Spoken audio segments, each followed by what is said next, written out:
Even with some slow points during this season, Dylan Lonergan has shown that he is the quarterback of the future.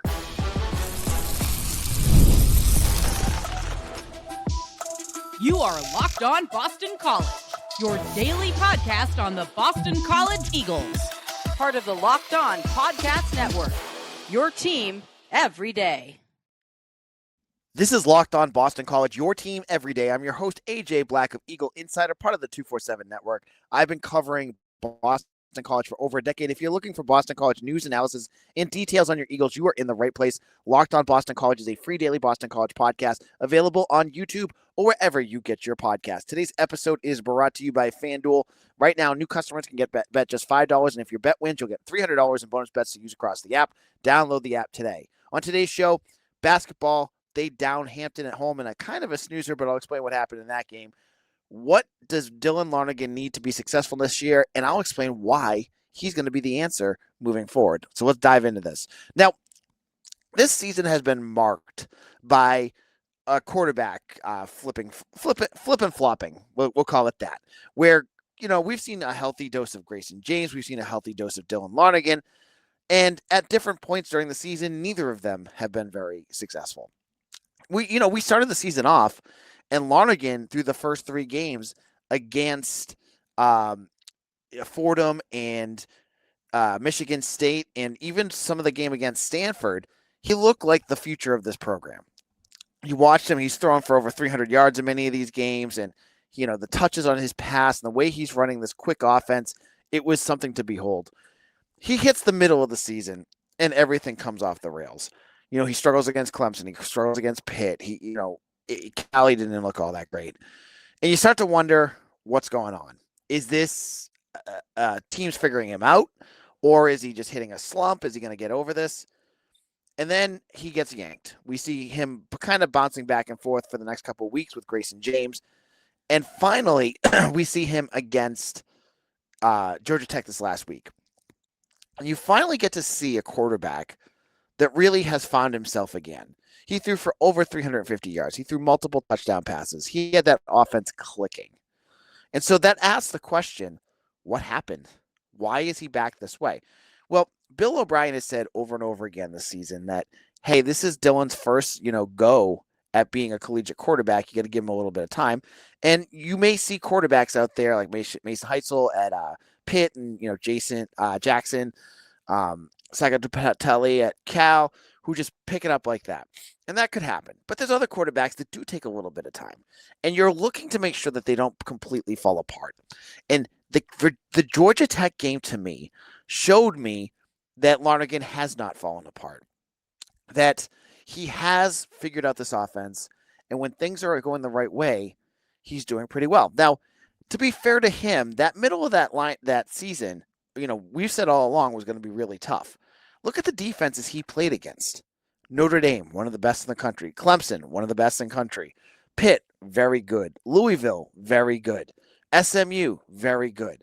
So that's not to discredit that he should still be playing a little bit better during that period.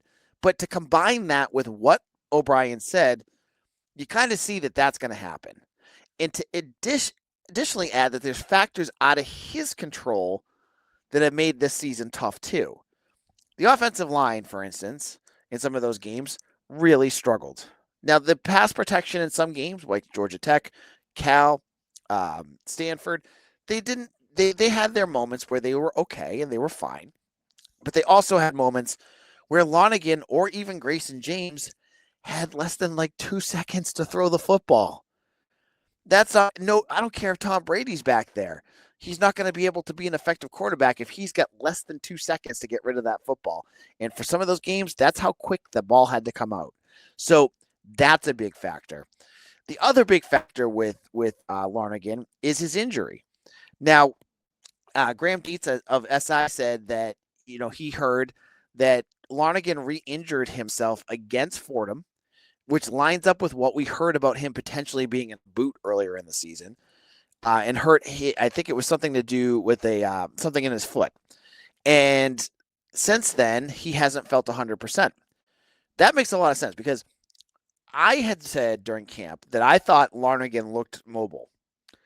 And we saw a little bit of that mobility in that Fordham game. But after that, I looked kind of like a fool because he clearly couldn't run. And I was like, well, maybe I just misread how mobile he actually was. Well, I heard, Dietz heard, Graham Dietz said that I took him to the SMU game to actually feel 100% again. Right around the time where he started to look a little bit better. Because, I mean, the SMU game was, the defense had no chance. But he still put 200-plus yards, and he was starting to look like he's turning the corner again. We saw him running against Georgia Tech, so that also plays into this. So I do think that Dylan Lonergan is going to be the answer. I don't know what his ceiling is going to be. I don't want to go out there and say this is a guy that's going to be all ACC right now because I don't know. I need to see more. But I do think I've been, when he's good, he's been very good. And if you can get more of him being that, BC's going to win a lot of football games. But you got to get him to that point. And so, there's some things that we'll talk about in the second segment about what they need to do to support him. But I like what Dylan Lonergan has done. I would love to see more of it. And I think the Syracuse game is going to be a really critical point where you're playing a team. This could show us, you just beat Georgia Tech, who had a pretty mid defense, and you made their defense look really bad. Syracuse is another team that's got a very mid defense. If you do it again, you're showing that maybe, go on the road, be able to move the football and win this last game. That's going to go a long way towards building his confidence and getting this team ready for the 2026 season where things are going to have to change. So, I think Lonergan, what we've seen, things that he does really well. He's been able to do the short game very effectively, throwing the short ball to Lewis Bond and to even his running backs like Turbo Richard and Jordan McDonald. We've seen them get the ball a lot. That has been very effective. He's also done a nice job of moving in the pocket. Even with BC's offensive line, struggling at times, when the pressure isn't so immense that he can't move, because that happens too, he's been able to avoid pressure and get rid of the ball and limit mistakes. He didn't throw any interceptions against Georgia Tech. That was a big game for him. In terms of being able to see okay, his decision making is still really good. He's able to get the ball out, and he's been able to hit and make some throws. That's the other piece. His touch, his ability to throw into tight windows has been pretty good. I'm not going to say it's elite. That was what we saw with Haynes King with that throw over Max Tucker. But what we've seen with Lonergan has been very good with that piece. So that's going to be that. Now, in a moment, what does BC need to do to support him more next year? And what are going to be plans B and C? I'll explain all that in just a moment.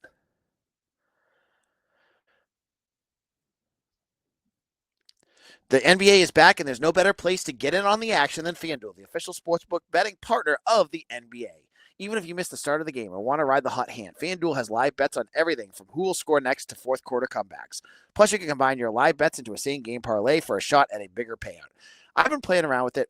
What's also fun is making a parlay out of multiple games. So you could go with Jaylen Brown points, and then you could go with Antetokounmpo rebounds, and you could go over under on that and get the spread on the Knicks game. You can add all that. You can make it as crazy as you want and as big as you want, and it's so easy to do. Just a few taps, you got it. It keeps every game exciting, especially when your team's making that late push. Right now, FanDuel is giving new customers $300 in bonus bets when your first $5 bet wins. So head to FanDuel.com to sign up and play your game with FanDuel, the official sports betting partner of the NBA.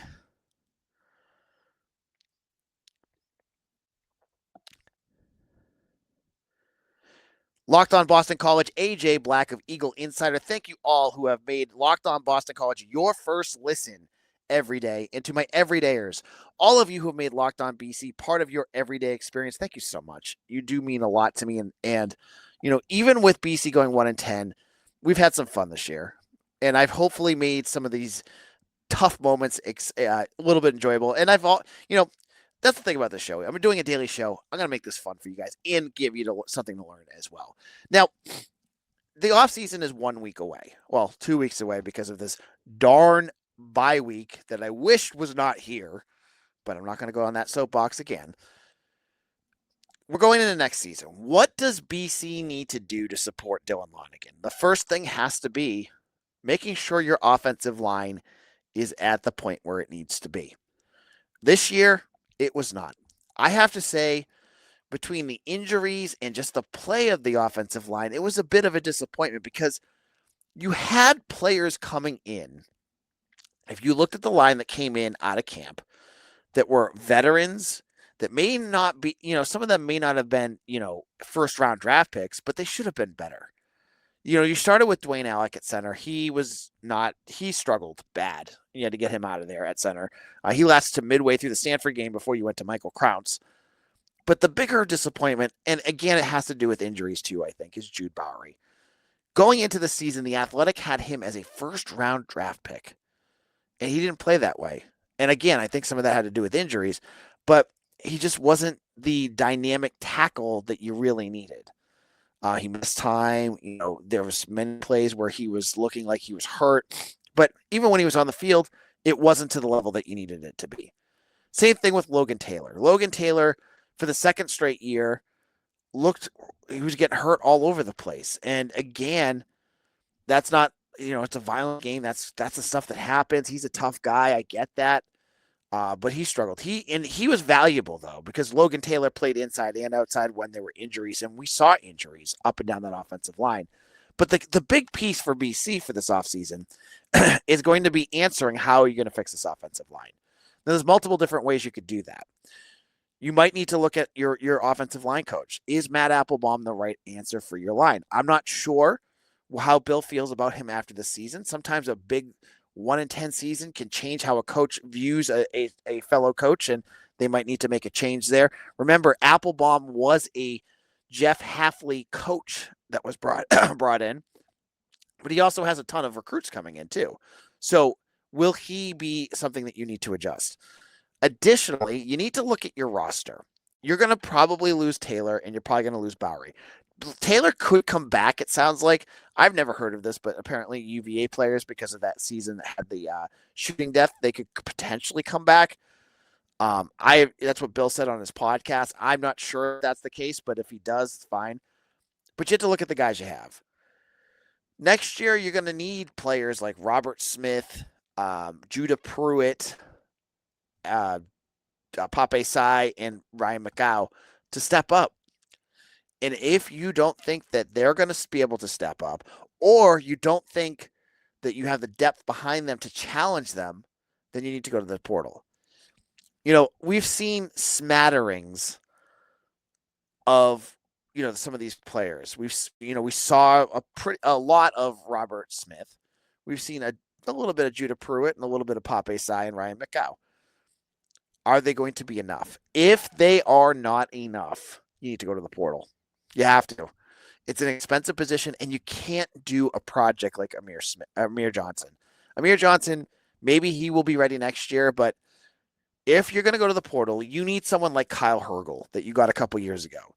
Kyle Hergel was not going to be the most expensive player to get out of the portal, I'm sure, but he was a starter at North Texas or Texas State, and he was a mauler for you. He wasn't perfect, but he was what you needed.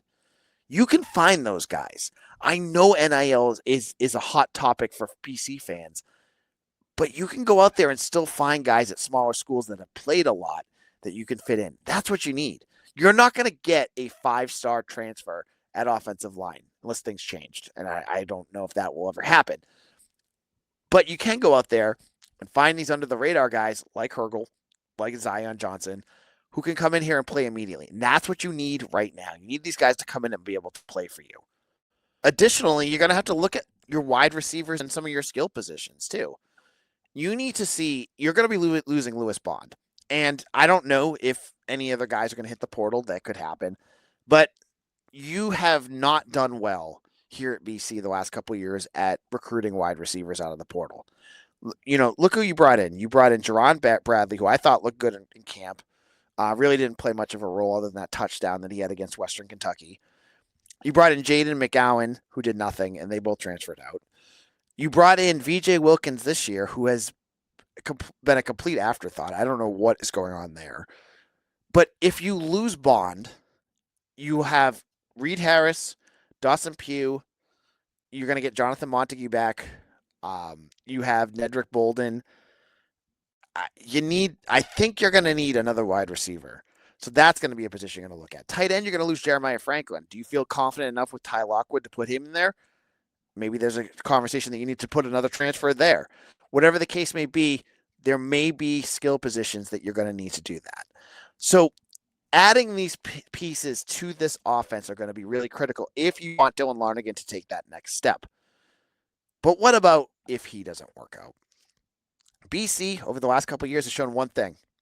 Shown one big thing. They are not locked into any quarterback that they've had. Over the last couple of years, 3 years, we've seen the presumptive starting quarterback lose his job out of camp. I think the week after camp, 3 straight years. We saw Emmett Moorhead lose it to Thomas Castellanos. We saw Thomas Castellanos later on lose it to Grayson James, and we saw Grayson James lose it to Dylan Lonergan. So could he lose it at camp? That's something to think about. Now, Grayson James will be gone. He's not going to be part of the team. But you still have Shaker Rising, and I know a lot of folks out there are really excited about him.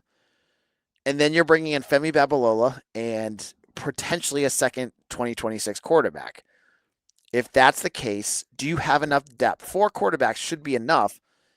But if you're not confident enough in Lonergan, and maybe not Rising because he's a true freshman going into being a redshirt freshman, do you go and grab a portal quarterback? I don't think you do. Here's why. 4 quarterbacks should be enough. I think Rising will be a fine competitor against him in camp.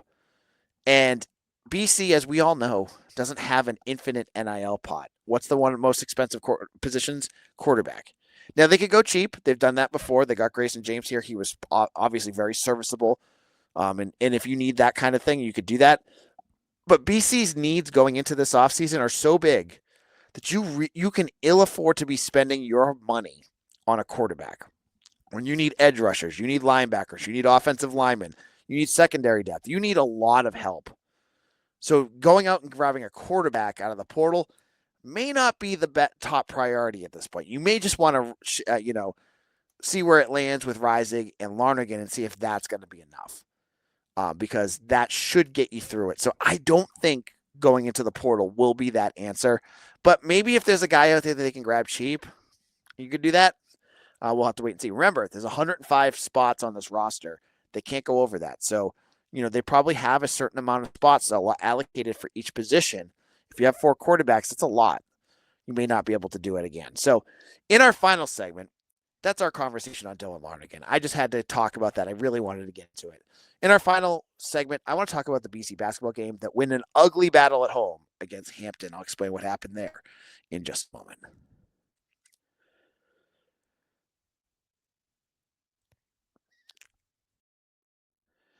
College football is back, and I couldn't be more excited. The tailgates, the rivalries, the energy in the stands, there's just nothing like it. But let's be real.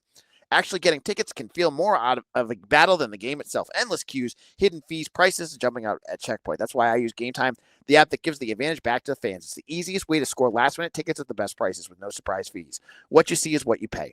I used Game Time to get my family tickets to the UConn game this year, unfortunately, but I got good prices. You got to see what the ticket prices were. It was cheaper than getting it on the regular website. Got them cheap with the fees already included. They were delivered right to my phone. Super easy. By the time Game Time came around, I had it all in my wallet. It was easy to use for my family. Boom, they were in. So take the guesswork out of buying college football tickets with Game Time. Download the Game Time app, create an account, and use code LOCKEDONCollege for $20 off your first purchase. Terms apply. Again, that's promo code LOCKEDONCOLLEGE for $20 off. Swipe, tap, ticket. Go download Game Time today.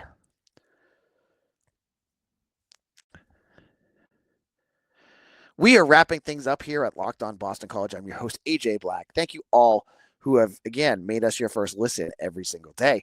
Now, basketball. Let's get into a little bit about some basketball action as Boston College hosted the Hampton Pirates on Tuesday at Chestnut Hill. And again, every game that happens like this, where BC was using their FPI or their their rating system had a 85 or 86% chance of winning this. Going into these games, I always go, well, is this going to be the one they blow it? You already lost to Central Connecticut, so hopefully they got that out of their system. But you never know. Maybe this will be a special season where they lose a whole bunch of those types of games. Whatever the case may be, I was really worried going into this one. Well, BC did a good job of at least shutting me up on that piece because they led for most of this game right off the bat. They jumped out to a big lead. But the big issue here, other than that, they just led and then basically fell asleep in the second half and let their defense just take over, was the fact that BC just couldn't shoot. And this has become a big theme with BC. When you look at what Donald Hand did in this game, you start to get a little worried when the quality of competition starts to ramp up a little bit. Is he going to be the answer? He is your big, star on your team, the one that you're probably paying the most for. He had 7 points going 3 from 12 from the field. That is not going to cut it. And look, he may have an off night, but it's becoming a trend. He's done this multiple nights now where he's just not shooting. And he went 0 for 5 from 3-point range. Again, a spot where he last year was pretty good from that spot. He's been dead there. Now, Bowden Kapke, he again had a good game. He had double digits. You're seeing Aiden Shaw, he had 8 rebounds in 25 minutes, but only 4 points. And then the big scorer for the game was Fred Payne. But the thing with Earl Grant's teams that I hate is how stale and very simplistic the offense is. You don't see a lot of good ball movement. You don't see a lot of really good passes that get things open. They get there sometimes, but it's not consistent enough. A lot of it is just, standing in one place, dribbling, handoff, screens, ball screens, and very basic things. And they don't score enough points. Now, this isn't a big deal now when you're playing Hampton and you're beating teams like them, but we saw it with FAU. FAU's a pretty good school, and you couldn't score enough points. You need to be able to score. When you're playing the ACC portion of your schedule, you're going to need to score. When you're playing against LSU or in the Charleston Classic, which starts this weekend, you need to be able to score the basketball. They shot, I think, 36% from the field. They shot 39% and 19% from 3-point range. Again, another Earl Grant led team that cannot shoot from 3-point range. I can't with this. Like it's a win, but it doesn't feel like a win. And when you have games like that, and you're starting to see that's what your team is becoming, it's a little worrisome. So hopefully Donald Hand will figure it out, because honestly, he's the answer to what ails them. You're expecting him to score 20 to 25 points per game, and he has 7. And this is happening every week. Once he gets that into gear, maybe this offense will get going. And you know what? Like, as much as I complain about this, there's been other pieces of this team that have looked pretty good. Again, like Aiden Shaw, you love having a good big man that can do what he does. Luka Taves looks way better than I expected him to look. Jason Asamoah, same thing. But unless you have the glue there, it's not working. And you don't. On tomorrow's show, we are going to be joined by Will Blackman, obviously one of the an all-time BC legend. He's going to talk about the state of Boston College sports, and we'll talk about his career and also what's the good stuff. Mitch will be here to join us. Make sure to follow me on Twitter at AJBlack247. Check me out on Instagram, Facebook, Blue Sky, and Threads, along with TikTok. I do some special videos on TikTok. Hopefully you'll check those out. And check out my work at Eagle Insider, where we have all sorts of good stuff on this bye week. Hopefully there'll be some good news coming out, either transfers or portal stuff or recruiting. We'll have it all there on Eagle Insider. So thank you for joining us, and we'll see you again tomorrow for another episode of Locked On Boston College, your team every day.